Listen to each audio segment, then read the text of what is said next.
understand this. So for DevOps, definitely we need Linux environment for various reasons. Before understanding that, let's get some insights over the operating system.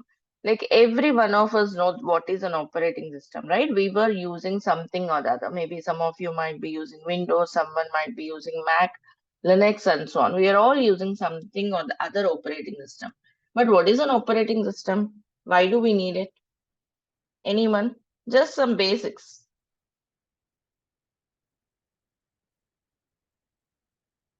Yeah, why? What is an operating system?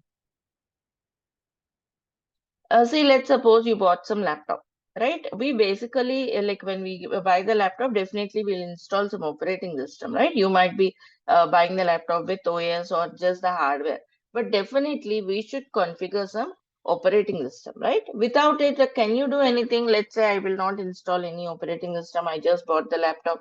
Can I just open the notepad if I want to do some paint or anything? Any task if I have to do, right? If I have to work or do something, I definitely need an operating system. I cannot directly work on the hardware, right? So means this operating system basically you can consider it like a software which connects the user and the hardware, right? User is like I am the user of this laptop. If I want to do anything, means I want to use some application or I want to do some documentation for anything I have to consume, I need some system resources like hardware resources like CPU, memory, and all, right? But how do I do that? How can I open the application? How can I utilize the resources and do some work? For a user to interact with the hardware, this operating system works like a layer between the user and the hardware, right? So at least one operating system we should have to do any sort of work, to perform any task. Basically, this operating system works like an interface between the user and the hardware, correct? It helps us to interact with our hardware and perform a task. And apart from this, what an operating system can do? See, it can do many things beyond. It can control the hardware as well as the software resources that they communicate, right? It also manages the resource allocation to the applications. Let's suppose I want to work with a paint window. I want to work with a Word document, right? All of these resources should be like we need to communicate or we need to allocate the resources to them properly. Let's suppose I'm using a gaming app. Required resources should be assigned to this app and also some other resources to something else. Like we will be working with multiple applications, resources should be shared across all these applications, correct? So how do you allocate the resources? Do you tell how much resources this should utilize and all? Not right. So it can share the resources among the applications. And let's say some application is sitting idle. It can utilize the resources from this application and assign those resources to others, right? Means this kind of allocating the memory, CPU, storage management, process management, like every task we execute on operating system will allocate it with a process ID, right? All of this can be handled with a by an operating system, right? Basically, which help you manage your system to perform the task effectively and efficiently. Also, if you want to connect with any input-output devices, like you want to connect with some headset, or if you want to connect with an external keyboard, all of this or mouse, all of this can be handled by security of the operating system, network management, right? All this per like permissions, what which user should have what permissions. If you are working Windows, definitely you might be aware that you will be having an admin user, right? And other normal users. For any operating system, the same would be the case. So this user management, assigning permissions to them, all of this would be taken care of. Correct? So yes, that's the importance of operating system. To perform any task, we need some operating system. And like till now we were talking about an operating system, but actually what is the part or what is the component that does all of this? Till now we were talking about operating does this. Actually, there is something called kernel. Kernel is the core component which performs all these tasks, right? This is the one which starts the process for the application, allocates resources to the application. Not only that, It also cleans up the resources when the app is no more used. Let's say the app is sitting idle. It will divert those resources to some other app. So all of this will be taken care by this core component called kernel, right? You can consider like it's like a program, right? And the kernel is a central component of the operating system. It helps to have communication between the hardware and the software in the various ways. And when you talk about the kernel, each operating system will have a different type of kernel. Particularly, Linux uses monolithic kernel, which consumes more running space, like more resources, but it makes a system works faster, right? Whereas Windows uses microkernel, it takes less resources, but it is not so efficient like Linux. See, if you see in general, when you compare Linux operating system and Windows, Linux will be, the performance will be very great in Linux. Also, it's very secured. It provides a secured environment. It's less vulnerable for all the attacks when compared with the Windows, right? So monolithic kernel is the one which makes a Linux very efficient than Windows. Okay, and yeah, let's talk about few differences. Like we just discussed, Linux is open source and it's less vulnerable for attacks. It's free to use, whereas Windows, we all know that we have to purchase the license and use it, right? And in Linux, it is case sensitive, like the directory names, file names, folders, all of this. It's a case sensitive, like uppercase is different from the lowercase, whereas in Windows, that's not the case, right? And Linux uses monolithic kernel, whereas Windows uses microkernel. Linux is more efficient in operations when compared with Windows, right? When you compare with the efficiency, the speed, the network management, right? All of this will be more efficient in Linux when compared with Windows because of the kernel it was using. And in Linux, we use forward slashes, whereas in Windows, it's backward slash. Linux is highly secure when compared to Windows. These are the few simple differences you can note. And if you are completely new to Linux, it's a not so difficult or it's not some challenging for you. Okay, it's just another operating system, another environment. Did you learn Windows separately? To work with Windows, have you taken any course and learn Windows separately? The No. same is the case with Linux, I believe, right? Of course, there were so many tutorials. People say you have to learn Linux, but in general, to just use it for daily purpose or to just handle it to minimum required, you don't need any separate course unless you are doing some Linux administration and all. We are not doing here Linux administration. You don't need it, just for daily purpose. What you need, how do you install package, this kind of knowledge is good to have, and that is very easy, like how you do on Windows, as simple as you can do it on Linux. So if you have any doubts about, I don't know Linux, I should learn it separately, should I learn it before, leave all those hesitations, sit with an open mind. You are learning something new, that's all, whether it is Linux or whatever it is, right? Have a open mind, and sit for learning it. And that's nothing different or difficult here. It's just another environment. If you use it for 10 days, you'll be used to use Linux very comfortably. So those are the basic differences. We'll see more differences once we get started. We already got introduced to Linux through a Git Bash, which provides a Bash environment. Bash environment means a kind of Linux environment where we have used CLI commands. So in Linux, everything will be CLI because we don't have GUI in Linux. That's another advantage. Because see, Windows, because it is having a graphical user interface, right? It consumes a lot of resources. It's very slow because of this GUI. In Linux, you will not have GUI except in Ubuntu, some versions you have, but also you have even then you have a GUI. We generally prefer CLI only for Linux. That makes the system faster. Also in real time, CLI will be always preferred because see, if you are using GUI, if you have to open 10 folders, how do you do that? Or 10 files, right? You have to just go to each explorer. You have to keep on opening it, which makes it consume lot of resources. Whereas in Linux, with a single CLI, you can do that very effectively. So possibly working with the Linux is quite comfortable, and that's how we do in real time. We don't go for GUI, graphical user interface type of things. So a little practice is needed, which we'll do. Those are the basic differences. And particularly, why do you need Linux for DevOps, isn't it? Because I'm comfortable Windows, let's learn everything in Windows. Yeah, why should we go for Linux for DevOps in particular? See, first reason, like I told you, Linux provides a very secure environment, very efficient servers it can provide. Linux servers could be more efficient with respect to speed, security. And another major reason is majority of the DevOps tools were natively developed for Linux.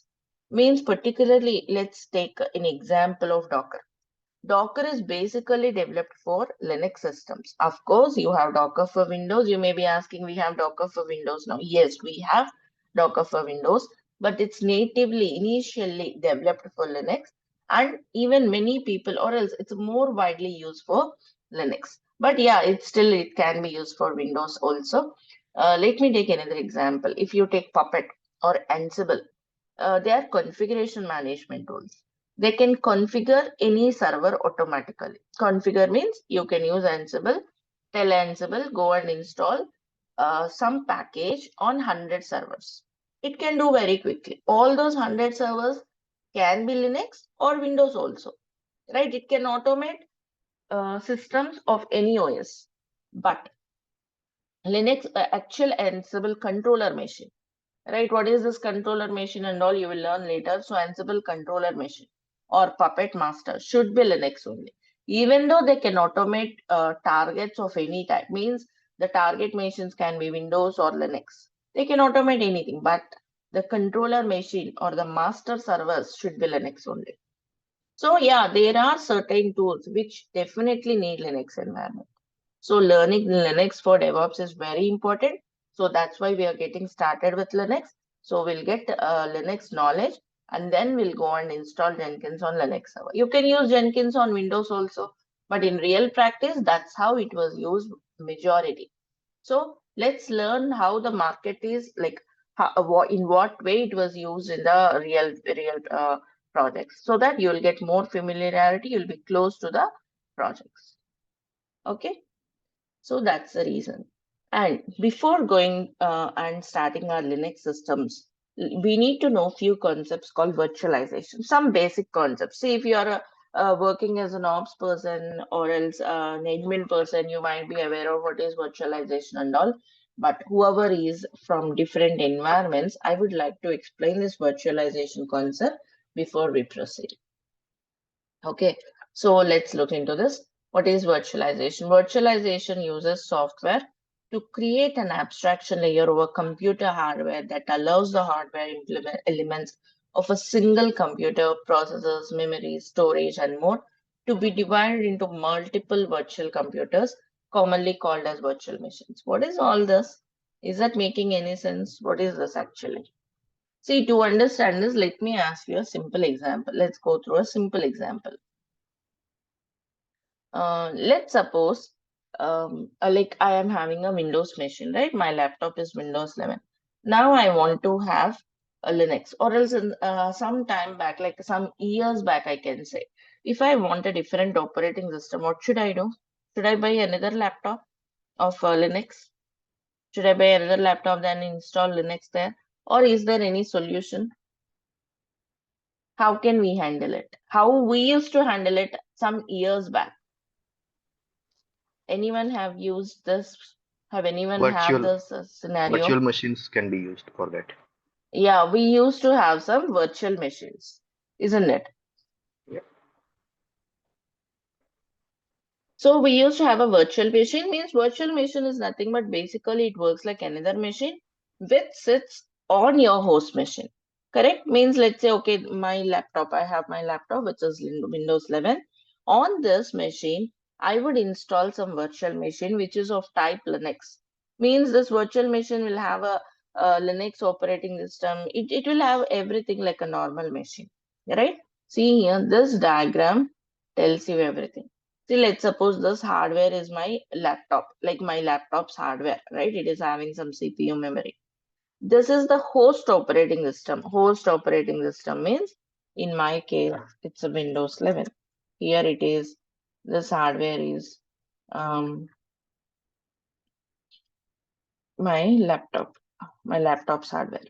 Okay, this is Windows 11. Now on this machine, I can start some virtual machines.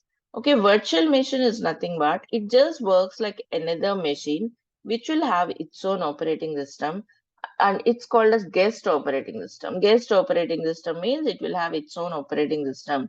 This guest operating system could be Linux or whatever it is, which sits on our host operating system, right? But they will consume, again say these are also like virtual machines, means they are also like normal machines, they can start, shut down, boot and all.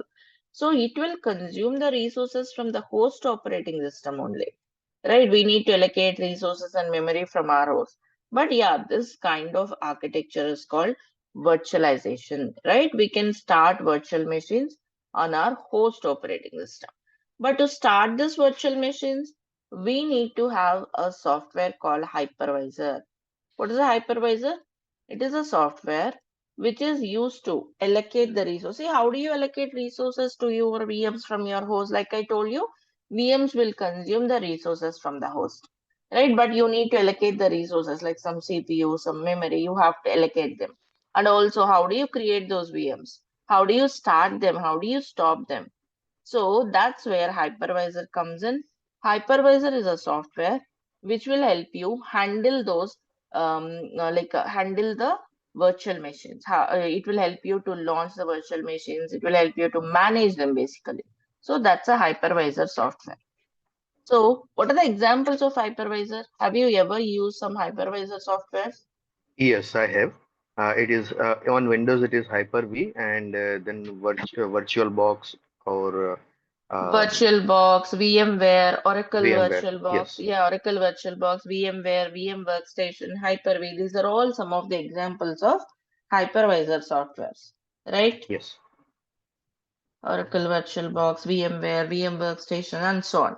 So see, if there are someone who haven't used this, that's fine. Just understand this is how we used to have earlier, some years back. We can start virtual machines on our system, but yeah, this is time-taking process.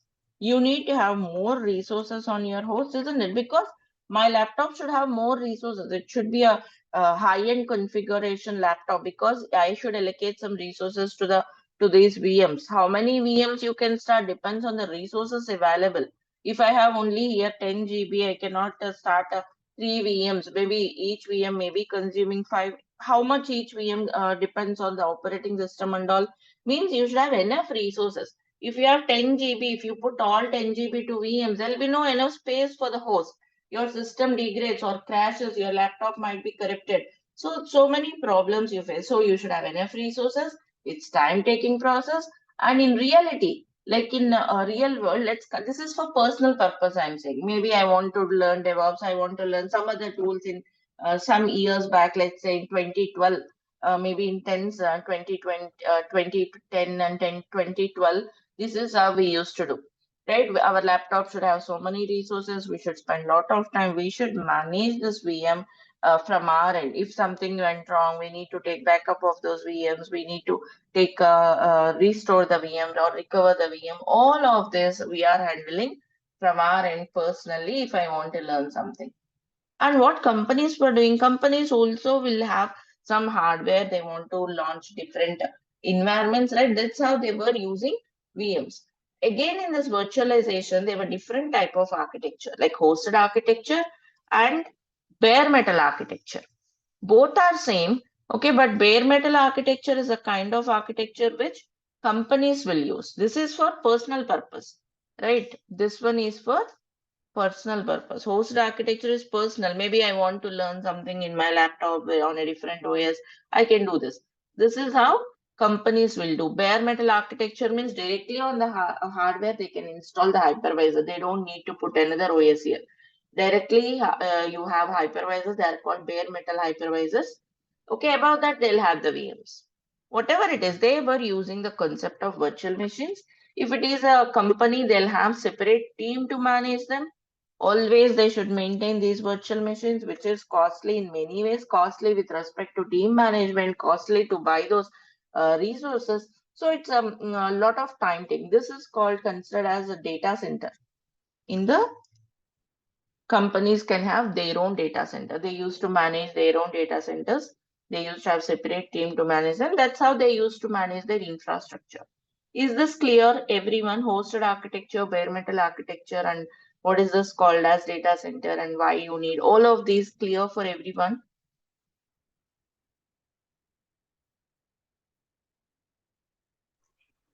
Yes. So, Thank you. Priti, I have a doubt. Tell So, me, in please. bare metal architecture, we don't have host OS. So, like, Hmm. how they are allocating the resources to the VM? They Like, will not as we have a have. host operating system directly on the hardware. They'll install hypervisor. There are hypervisors which can be installed directly on the hardware. It's not mandatory. OS should be there. There are different types of hypervisors here, like ESXi, I believe, which can be installed directly on the hardware. This hypervisor will be on a kernel. I mean, Correct. okay. Yes. So on hosted architecture, the kernel will host the host OS, but Hmm. here in bare metal, the kernel will directly host. Get hypervisor installed, and on top of that you can Hmm. create your VM. See, you don't need to learn this architecture. Okay, this is done by admins. In the earlier days, they have their own data center, ops teams, operations guys will be there, a separate team or admins. They will do this, whether it is this one or this one. Of course, companies will use this bare metal kind of. Admins will do this. Here, you have to just understand the virtualization concept means if they need a separate operating system or else companies need so many servers. Okay, they used to have their own data center this way. Okay, the in-depth architecture we don't need to go, but just understand few main tech terminologies like hypervisor, guest OS, host OS, and all. Right? So these are the challenges they have with their own data centers. Now, what companies are doing it because if you maintain your own data center, you have to put lot of effort, lot of time, lot of amount, right? So they were preferring to use data center or they were preferring to use data center. Sorry, they were preferring to use infrastructure from someone else data center. Means they don't want to maintain their own data center. Rather, they want to use the infrastructure for someone else data from someone else data center. Who's the data center? Who will provide the infrastructure from their own data centers? Those are nothing but cloud providers. Cloud providers are nothing but, yes, they will have their own data centers.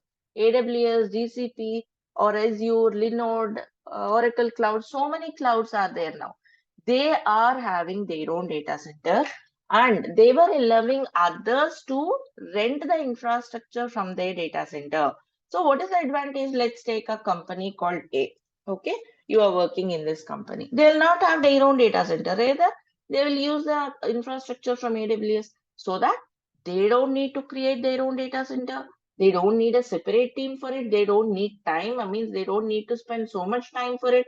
If you want to have infrastructure on a cloud in a 2 minutes, you can just get it from the via console.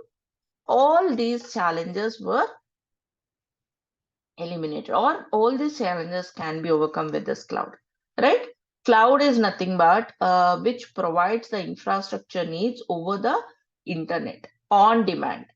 Okay, here if you maintain your own data center 24 by 7, you have to maintain them, right? You should be having a separate team to manage them, maintain them. Even though server I don't need for night after 12 p.m. till 3 o'clock, but still those servers should be secured, maintained, and all. Whereas in cloud, if I will use only at what which hours or how many hours I need it. I pay for only what I use, right? It's like metered. You pay only for what you use. So with all these flexibilities, right, everyone is going with infrastructure on cloud. Majority of the companies are going for cloud so that they don't need to maintain their own data center. Got the point, everyone? What is cloud? We'll see again in the separately, but that's a basic concept of cloud. You get the infrastructure over the cloud, like over the internet through cloud providers. Again, what are they doing at the back end? Cloud providers like Google, they have their own data centers. Amazon, they have their own data centers.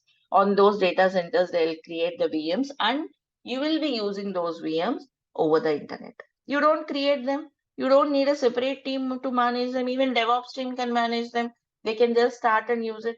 That's why now DevOps team, like they were managing infrastructure on cloud also. That's again a different role, like cloud architect or else cloud engineer. That's separate. But as a DevOps person, whatever resources you need, at least you should have idea about them on cloud, right? So this is the concept where cloud is coming into picture. Then in our case, okay, now in my case, I want to learn Linux for DevOps. So again, I should create a VM on my system. Again, the same challenges, right? How to create a VM, how to install operating this guest operating system, which hypervisor I should use, how many resources I should allocate on this operating system on my own laptop. I have so many things to be done. So many other tasks I'm doing. I have to do my office work and all. If I put VM, it may consume a lot of resources. So why not I use cloud for this as well to learn DevOps as well? Correct? That's what we were doing. We'll be using cloud. We'll be using Linux instances from cloud without creating them on my laptop, so that it consumes it saves lot of resources. It saves your time. It saves your burden on managing it, restoring it, securing your VMs. Got the point, all of you? So we will not use this way for our lab. Rather, we'll go for instances on cloud. Good to go? So what is a cloud? On-demand computing resources. Like on demand, you can get any infrastructure from the internet. Okay, resources delivered to us over the internet is called self-service. You don't need a separate team for it. Of course, to manage this huge infrastructure, there will be separate team. Just one or two members are enough. Like in the case of virtual machines and own data centers, if company or maintaining their own data center, you know how much team they have to maintain. They have to maintain them 24/7 and all. But here it's a self-service. You just open the browser and get the infrastructure in 2 minutes. Meter, you pay only for what you use. Out of 24 hours, if you have used the server only for 10 hours, you pay only for 10 hours. You don't need to look after this instance after those 10 hours for the maintenance, security, backup. No, all of that will be taken care by cloud, right? That's why everyone is moving to cloud. Even for our learning purpose, the same is applicable. Why should I maintain a VM on my laptop which consume a lot of resources, time taking? If the system is crashed or corrupted, I should take care of everything. Why should I have all the pain? Let's go for cloud. Yeah, that's where cloud comes in. And like you might have heard so many cloud providers are there. Azure, GCP, AWS are the ones we hear mostly, but so many others are there. Okay, like Linux, you have IBM Cloud, you have Oracle Cloud, you have so many DigitalOcean, so many are there, right? But out of all of that, still AWS is very widely used. There's a graph from 21. You can also check the latest Google Trend graphs and compare. AWS is still widely used, right? Also, if you know one cloud, using or working with other clouds would be again simple. With a little exploration or with little effort, I can say sometimes some services needs no effort also. You can easily switch over. Maybe some certain services you have to do some research and go with it, but it would not be a painful task when you know one cloud, right? Because again, services would be similar, the concepts would be similar. Okay, terminology may be different, the UI may be different, so learn one cloud. And also that's what companies are looking for. Companies are not looking that you should know Azure, you should know GCP, AWS. No, they are also having a clarity on if person is working on one cloud, they're quite comfortable with other clouds. But maybe one or two companies might be there, or else some roles which needs a specific cloud platform. That's a different thing. But generally, that's in general. That's how it is in general. They were looking for knowledge in one cloud so that they can work on any cloud. That's the expectation from the companies. So now that we have understood the need for a cloud and where do we use it, now let's go to AWS, create a free account and get started. Because now I want Linux, I will not create a Linux VM on my laptop. Rather, what I would do, I would start a Linux VM on this cloud. So just go to Google and type in free account for AWS. You can create a free account on AWS, Amazon Web Services. Create a free account. What is this free account? Let me show you.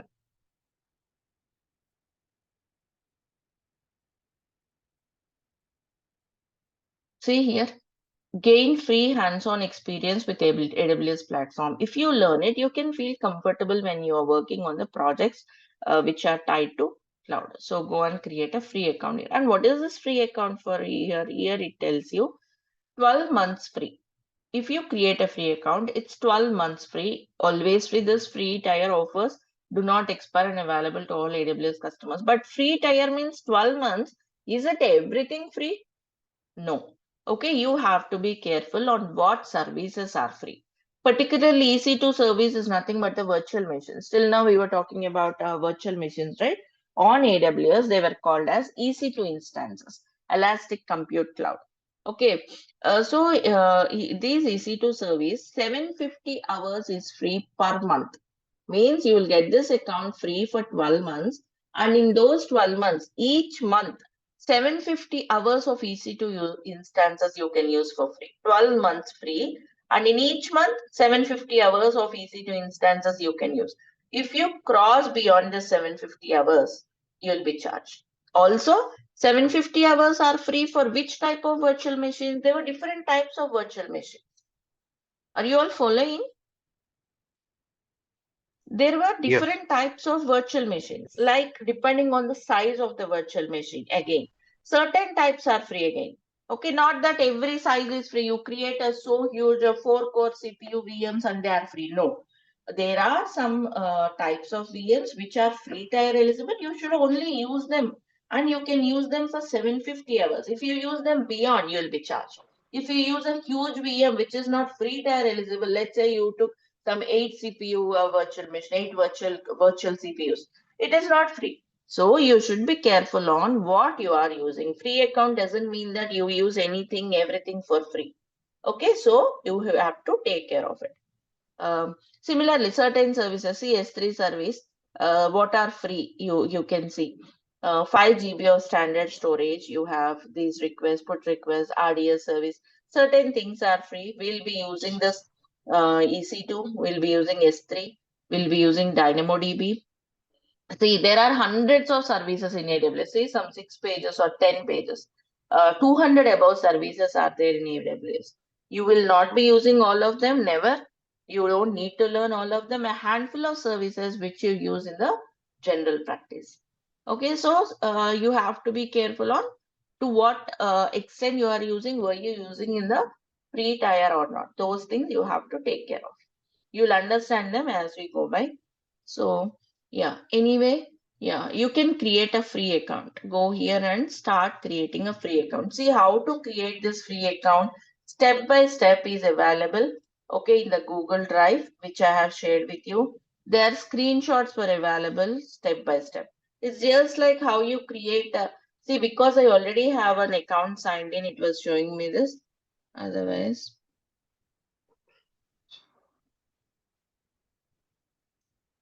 create a free account.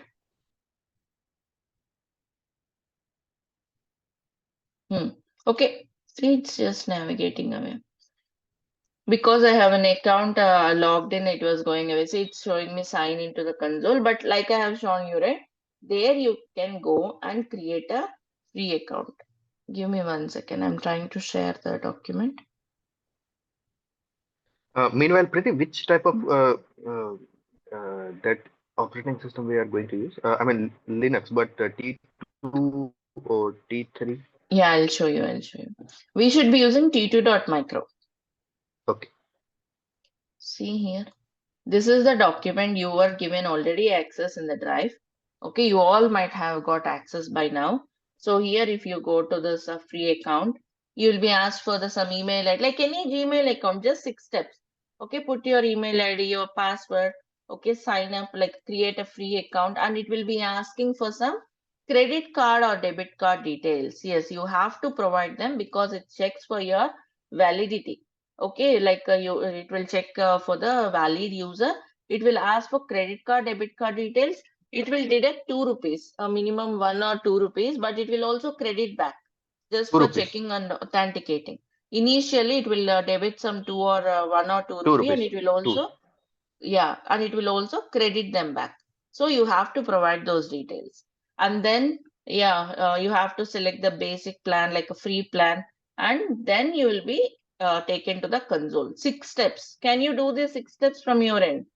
Not now, after the session you can do, but I believe you can do this, right, from your end. Yeah, any questions here?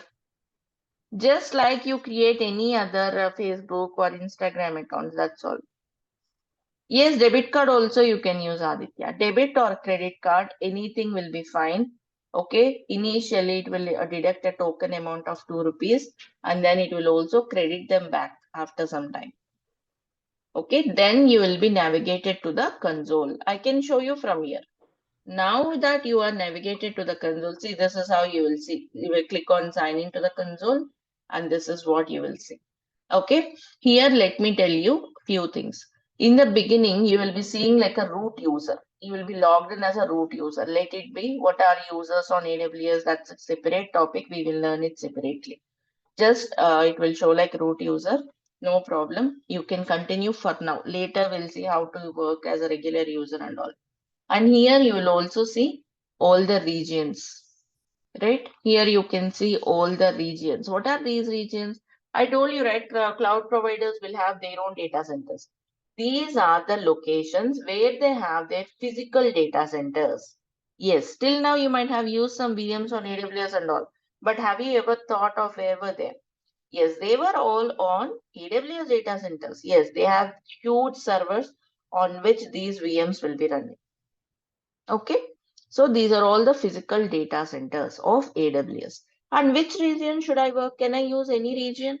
You can use any region, but always the preferred one is choose the region which is nearer to you. Okay, like I'm in Hyderabad, this is nearer to me. Asia Pacific Hyderabad, AP South 2.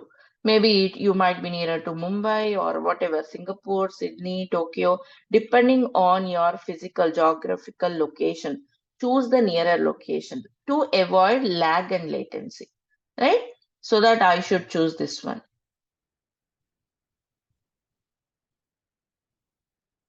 You can choose anything, but like I told you, that's the best practice to avoid lag, latency, or delay in connections. Choose the data center which is nearer to you.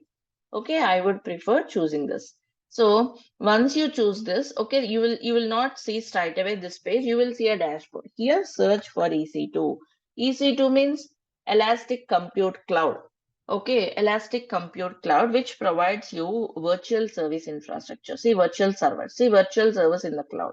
Click this, you will be taken to this EC2 page. EC2 means, like I told you, Elastic Compute Cloud, where you can create your virtual machines. See, there were no machines running as of now.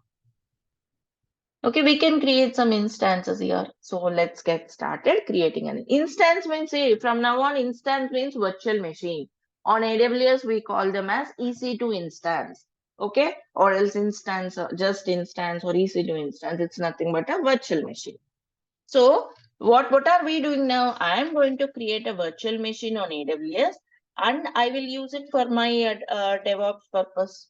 Same is the case. Companies are doing the same. They are creating instances on cloud and using it for a Jenkins server or whatever. The same thing we are doing. Okay, good to go. Any questions? No. Priti, All right. once we create the instances, then do we need to keep it as it is, or we can remove and every day we can create We a can new one again? stop them like how Yes, you do a normal machine. Yes, you can yes. stop them. Okay, but for Jenkins, for Docker, for all that, You because can stop it's a them and start them when you need. right. Okay, Okay, you because will it's a create T2 or them. T2 type, right? So I don't think it will be having much resources on that. We are going to discuss that, Kiran. Now I'm going to show you which Yeah. type you should choose, how to start, stop, and all. Okay. Okay. Now let's start creating an instance. Go to launch instance. Even these steps with screenshots were available in the same document I have shown you some time back. Okay, you can also refer that, but that might be bit change because of the new console, because this UI might be keep on changing. There might be different steps, but it's very simple. Just let's get started. Go to launch instance. Launch instance means start the instance, start the virtual machine. Which instance? You can give some name. Let's say this is for learning purpose. I would like to give the name as demo. And then operating system. See here, application and OS image. It's called AMI, Amazon Machine Image. Okay, you can choose which AMI you need. Do you need Ubuntu? Do you need Windows? See, again in Linux, there are distributions and different flavors. Like in Windows, you have different versions, right? Likewise, in Linux, you have different distributions of Linux, like Red Hat Linux, SUSE Linux, Ubuntu Linux, and all. Here, we will be choosing Amazon Linux. Amazon Linux means, again, there were different types. Amazon Linux, see here, you click this drop down. Amazon Linux 2, Amazon Linux 2 with SQL Server and all. Choose this one. Amazon Linux 2 AMI, not 2023 AMI. Choose this Amazon Linux 2 AMI because that is a Red Hat type of Linux. Red Hat or CentOS based distributions, which are famous in real practice. So it is also free tier eligible. Good. So let us choose this. Remember, choose the right AMI. Amazon Linux 2 AMI.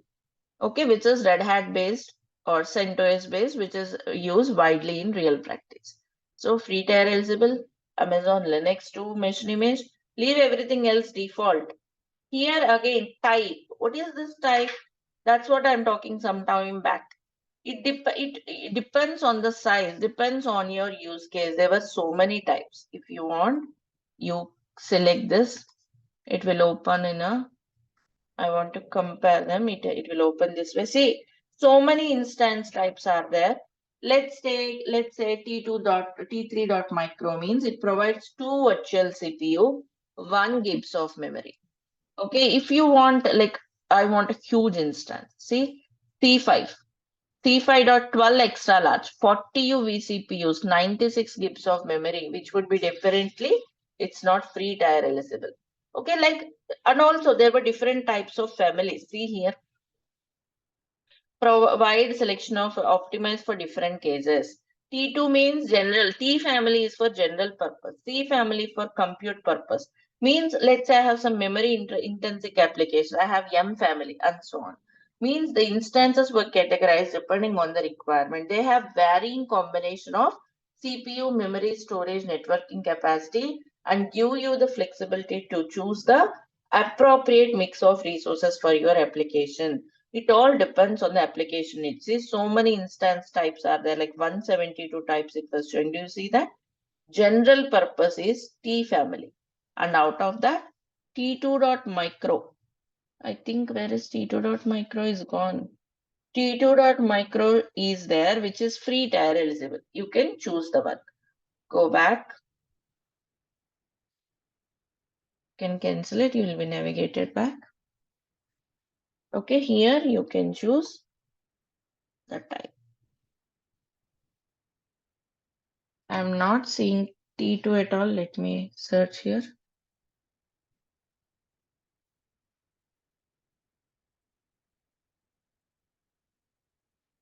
Okay, in this region, I have chosen Hyderabad, right? In this region, it might not be available, T2.micro. I'm just going to, it also depends on the region, right? What are available. See here it says T2.micro or T3.micro in regions in which T2.micro is unavailable. Instance usage on free tier per month. See, it was saying clearly. T2.micro is available if this is not unavailable. T3.micro in the regions in which T2.micro is unavailable, usage on free tier is available. Let me compare it with other region. Am I making sense what we are doing? Certain types will be available Yes. only in certain regions. Okay, T2.micro is not available in Hyderabad, but T3.micro is available. But if you want to see how different it is from T2.micro, I have opened another page, another same page, and I would like to choose here. I would like to go to Mumbai region.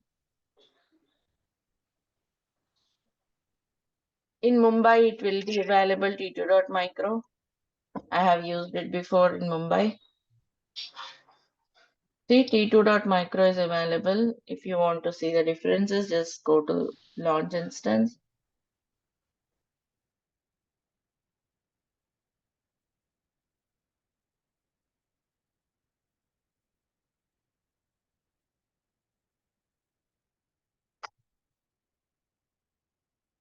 Okay, if you see here now,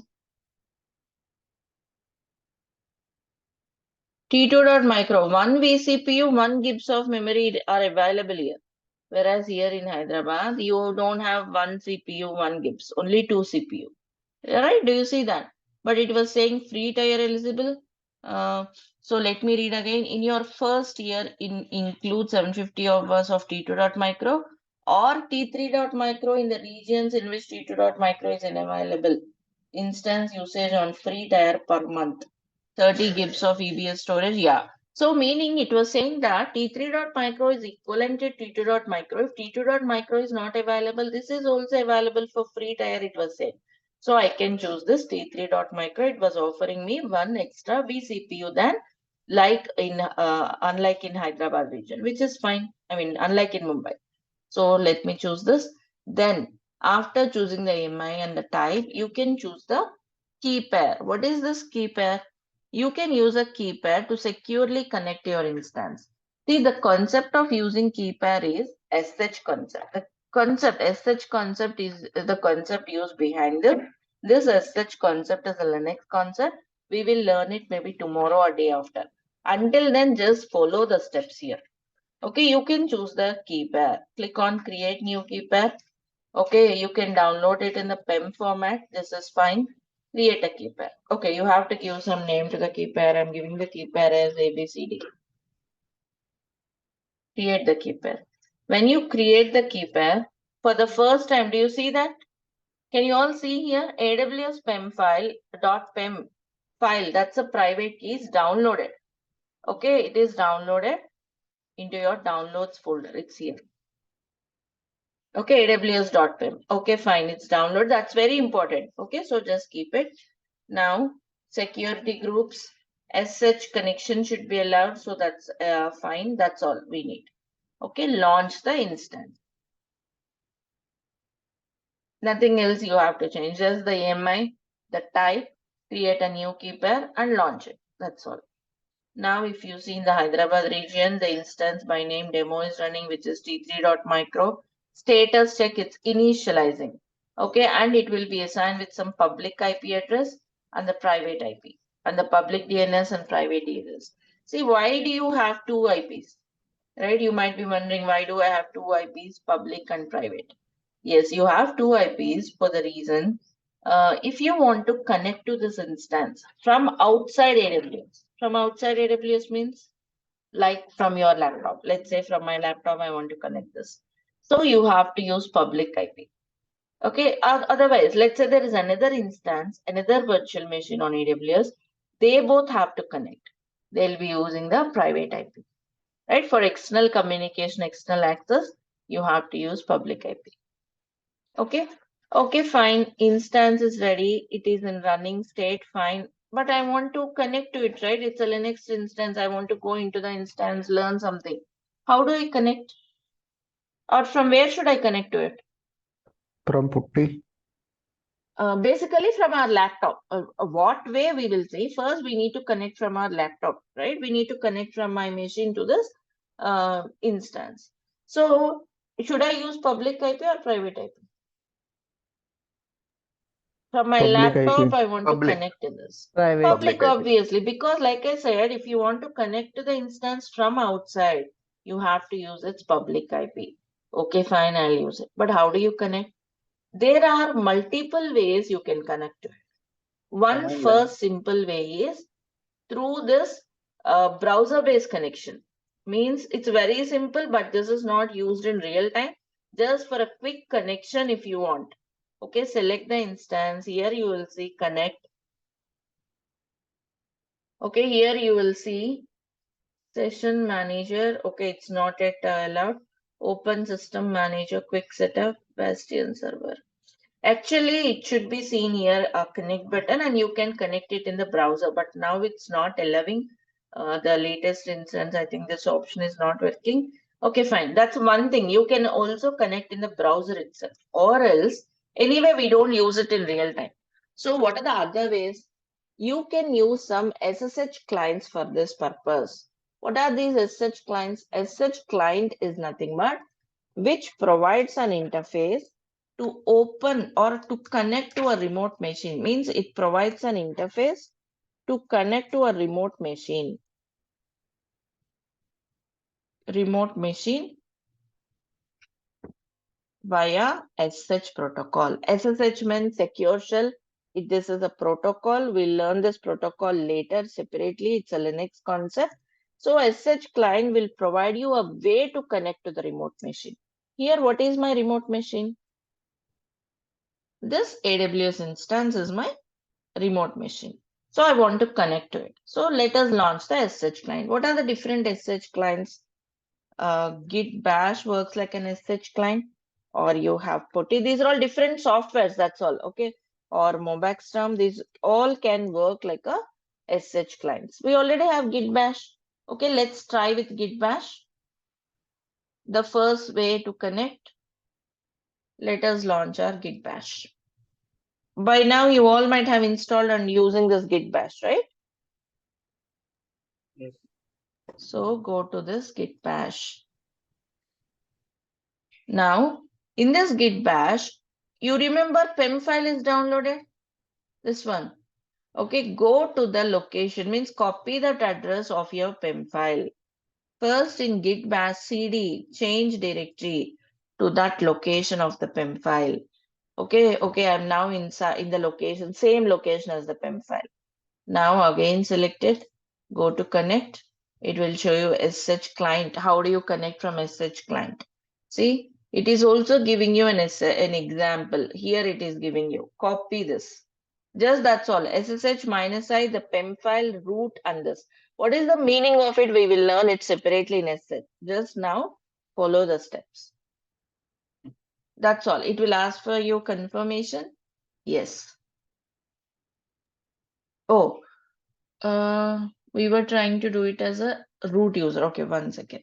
Here, what you have to do is you have to write here instead of root EC2 user. See, I got connected. Do you see the prompt? EC2 user. What is EC2 user? EC2 user is nothing but a username on that system. On that particular Linux instance, there'll be a default user called EC2 user.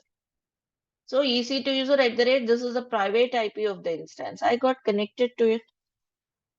Making sense, everyone? I got connected to this instance. If you want, you can double check. You can just go here. See, this is the private IP.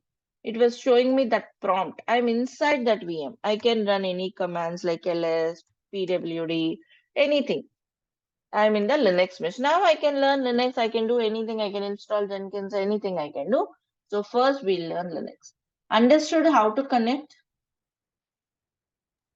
Yes. See, you Yes. after creating instances, we need to connect to them, right? To do any task. That's what I have done. Is this much clear for all? Yes. Yes. So this is one way. There is another way to connect as well. That is nothing but putty. You can do this git bash also fine, but let me show you other ways also. Putty. There is another thing called putty. How to download this putty? Everything is there in the document, in the Google Drive document. See here. If you go to this lab setup folder on your drive, you have all these documents connecting through putty, connecting through git bash, you have everything. So just now let's do it through putty. You have to download this putty. In Google, type in Do you have putty any download. document for Mobax system? Because it is, I mean, it is very easier to use. Mobaxterm document is not there, but I'll show you in the class. Okay. Okay. So you can download this putty. Okay, once you download the putty, you can just go to the start menu and type this putty. Okay, you will see this putty downloaded, right? Can you all see that? Now it is asking for host name. So what should be the host name I should give? Public. Public IP or Public. public DNS also you can use. It's up to you, but public you have to put, not the private details. So put it there. It's a SSH protocol. Then go here on the left hand side, SSH, auth, credentials. Okay, here it is asking you to use the private key. Okay, what is the private key? Where is the private key? That is PEM key. PEM file which we downloaded, right? We have downloaded PEM file. When we created instance, it has given us this file. Now you can use, this is nothing but the private key, but putty use the private key in PPK format. Do you remember in the beginning when we created instance, it was asking us to select either PEM or PPK. This putty will need it in the PPK format. Means PPK means private putty key file. Private key file. Putty private key. So it needs PPK file format, but I have it only in PEM format, which Git bash can use. But putty needs it in the PPK format. How do you do that? There is another tool you can download called PuttyGen. PuttyGen is another tool which will help you convert your PEM file to PPK file. So just download this PuttyGen. Okay, there is a download link, download PuttyGen. You can just go and download this PuttyGen. Once you download this PuttyGen, type in PuttyGen. Okay, launch this PuttyGen.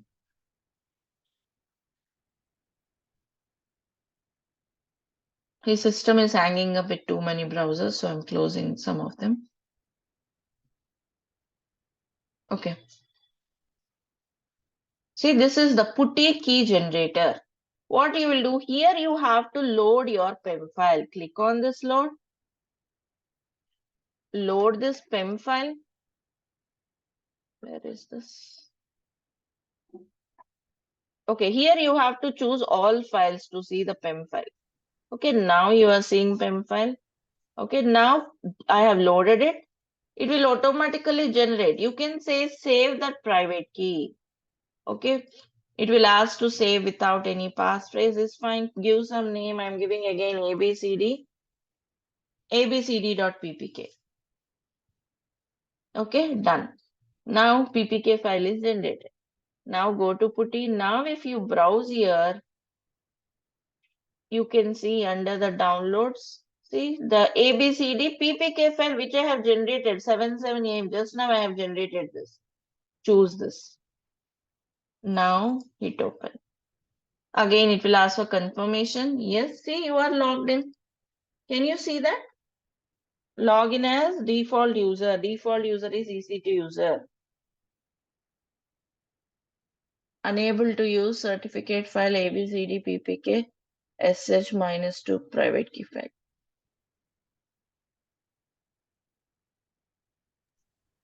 Actually, you missed something like when you open that It should putty open file. with EC2 user, right? No. Actually, when you use putty, see there was one field that you leave blank. Open the putty again. Close this.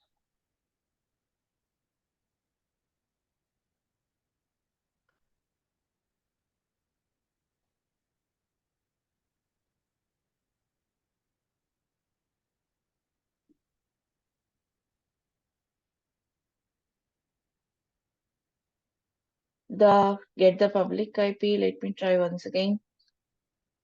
It's SSH protocol, SSH auth credentials, Yeah. private key So file. the first one, private public key Yeah, sorry, authentication. I selected the certificate. I should use, see, we should use private key file authentication, not the certificate to use. Yeah. I have selected it, the certificate, correct. Yeah, thank you. So choose the private key file, okay. Then it's asking for the login. The default user will be EC2 user for login, yes. Right, it's not certificate file, we should choose the private key file. By mistake, I have selected certificate key. Understood? See, you have connected via putty also. Got it, everyone? So you can connect, you can do anything. See, if you don't want to convert this PEM to PPK format, you can directly, when you're creating instance, you can also choose PPK format. That is another way. Without conversion, you can do this. So we have connected through Git bash to the same instance. We can connect it through putty. Okay, you can also use something else called mobex term. This is also like putty. You can download this mobex term.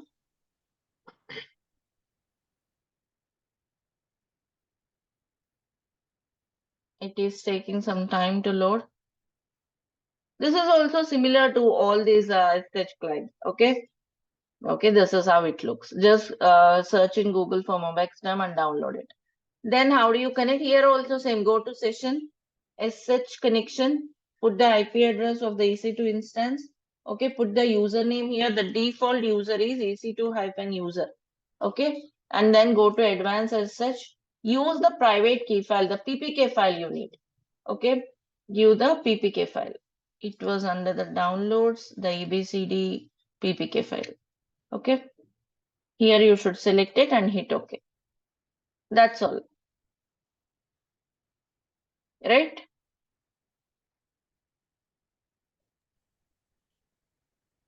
Which edition? Hello. Hello. Which edition I have to download? Portable or install? Which edition? See, IP address is copied incorrectly. Tell me. Which? For Linux 16 for which download? Portable edition or installer edition? Installer. You can choose anything. It doesn't make any Okay. difference. See, I have Okay. copied the IP address incorrectly. Now that's the IP. Let me recheck again. Demo 119. Yeah, 119. Advanced. You can also save those settings instead of doing this always if you want to connect to same instance. This is the one. See, you are connected, right? This is Mobextrum, a colorful UI. This is better option to use. Okay, this would be more convenient for you, right? So yes, we got an EC2 instance, a Linux instance, and connected to it. Now it's all, you can get started with your hands-on learning Linux. Good to go? Yeah. See, I'm closing other ways, particularly this putty. Okay, my system is a bit slow. I'm closing other things, particularly these windows. I'm just closing them. One way you can connect, that's enough. I have shown you different ways. You don't need all of them. Just use Mobextrum, that's enough. Okay, It, fine. it Now, also shows the directory structure on the left hand side if you see. correct. So Yes. So this is the EC2 instance we got connected to. Let's get started with the simple commands. First, ls command, all of you know this, right? ls will list all the files and folders in your system. pwd is another simple command. pwd means present working directory. Means you want to see where were you. Isn't it? In Windows, it's very clear. If I want to see all the folders, I don't need ls. I can just visualize this way. But you don't have this kind of GUI on Linux, right? So you do ls. And if you want to know where are you, so you will be seeing a prompt like this. But if you know where are you, pwd will help you. And or else some way, let's suppose I just want to go to some other directory like cd we have used in git bash also. Cd will do cd and the path you have to provide. Let's suppose now I want to create a folder here in this particular directory. Which directory it is? Under home ect user. There is a command called mkdir make directory, right? And the directory name is, let's say, my directory. See, directory is nothing but a folder. If you are a Windows person, we call folders as directories. Okay. Now that directory might have been created. Do you see that? Okay. See, here you are seeing in the CLI, Mobextrum can help you on the left-hand side with the folders. Here you can select follow terminal folder. Okay, so that follow terminal folder means wherever you are, it will be showing you. Suppose I want to go to my directory. See, here it's showing you this path. Can you all see that on the left-hand side? Select this option, follow terminal folder. So that you can see wherever you are in the graphical view, you can see. If you are new to Linux, this will help you. Okay, you are in this path. Okay, fine. Do I have anything? Nothing there. Okay, let's create some file in this directory. How do you create a file here? Prompt will show you where are you. Okay, I'm going to create a file using touch, let's say file1.txt. Okay, so I have created a file now. If you do ls, yes, it will show you this way a file.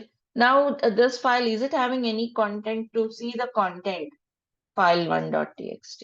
Nothing is there. Okay, I want to edit something. How do you edit files on the Linux? There are different editors like Vim editor, Vi editor, Nano editor, and so on. Vim editor is available by default. Editor means like your Notepad++, Notepad kind of, right? So Vim editor, you can use Vim editor to open the file. Say I have opened it. If you are seeing here the file name means it's in a command mode. Command mode means you can't write anything. You want to write something. Go to insert mode. How do you go to insert mode? Escape I. See at the bottom it came insert. Can you see that? Means you are in the insert mode. Now you can write something. Hello, good day. Okay, something like that. Okay, fine, I'm done. I want to close it. Go back to command mode. Again, escape. Okay, see, click the key escape, colon, WQ exclamatory. Escape colon WQ exclamatory. Can you see at the bottom? This will save the file and close it. Okay, again, if you want to edit Vim file name, see it is in the command mode. Escape I, you will be taken to the insert mode. Again, type whatever you want. Again, escape colon WQ exclamatory. Will save the file. Now, if you want to read the content, see 3 lines were there. So I got the file created.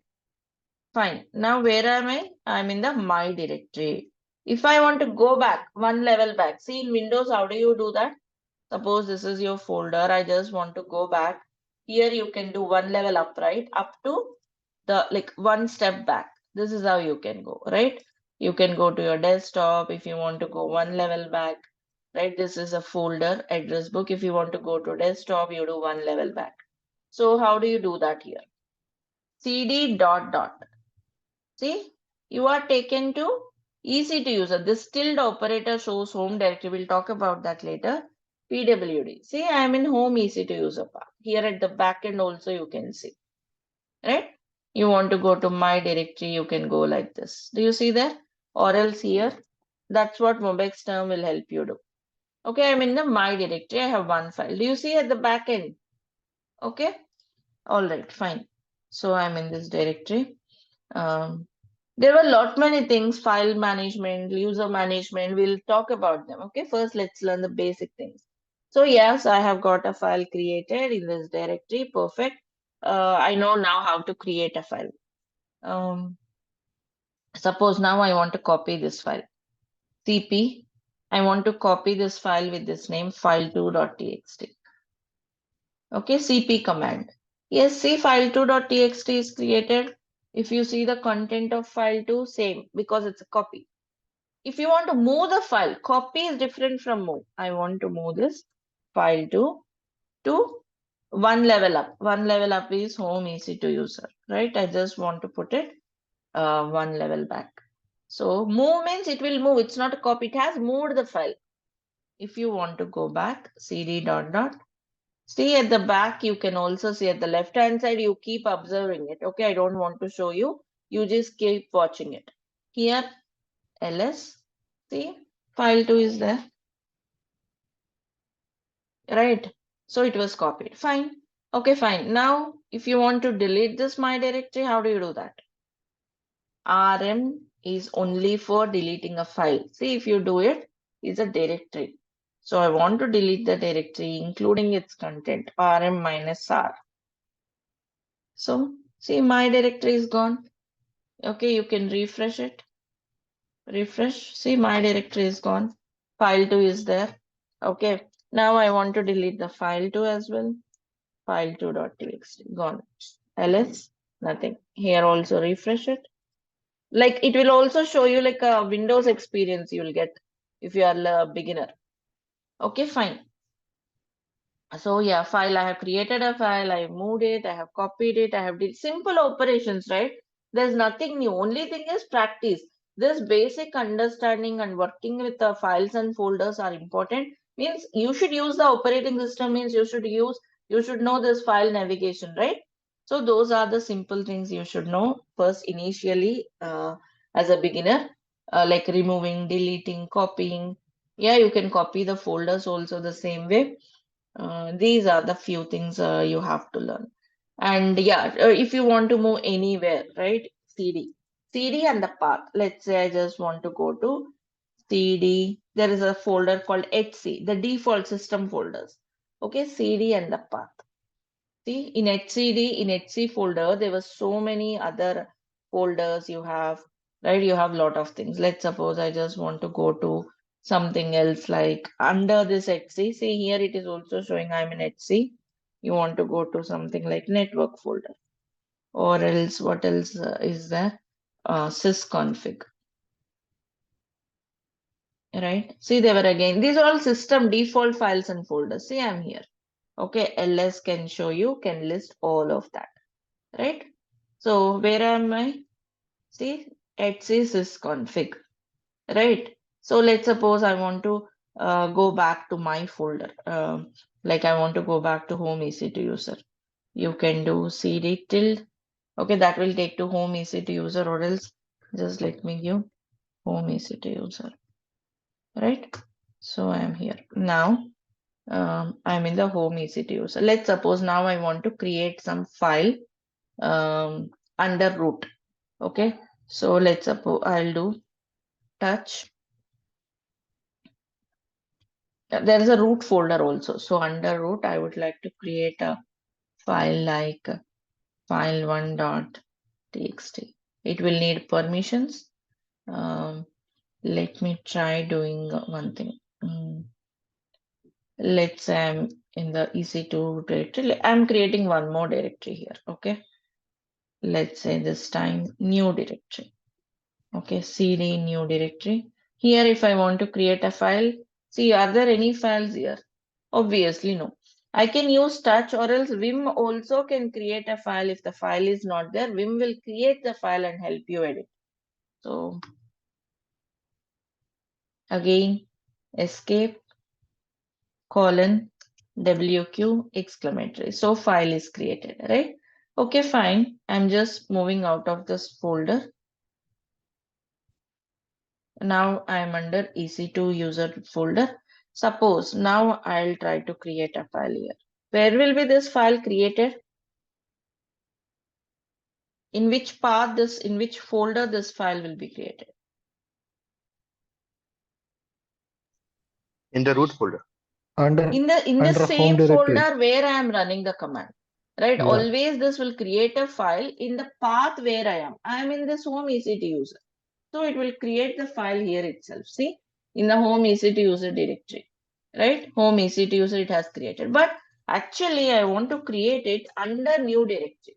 Then you have to provide that absolute path, like new directory, sorry, relative path, the path where you want to create file2.txt, or else let's say file3.txt, right? So where does it create? It doesn't create here. Go to new directory.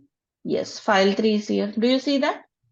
So you can provide the path where you want to create. This is called the relative path, or else you can also give the absolute path. Absolute path means I want to create in the new directory, means I can give the relative path because I'm already inside home EC2 user. This I want to go inside new directory and do it. So I have created this way. This is called relative path. You can provide the absolute path as well. I have cancelled it. Just give me a second.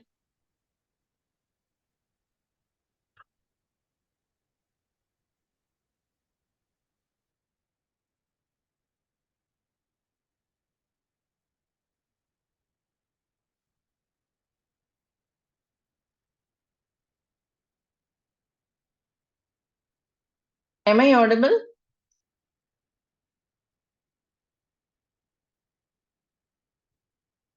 Hello? Am I audible for all of you?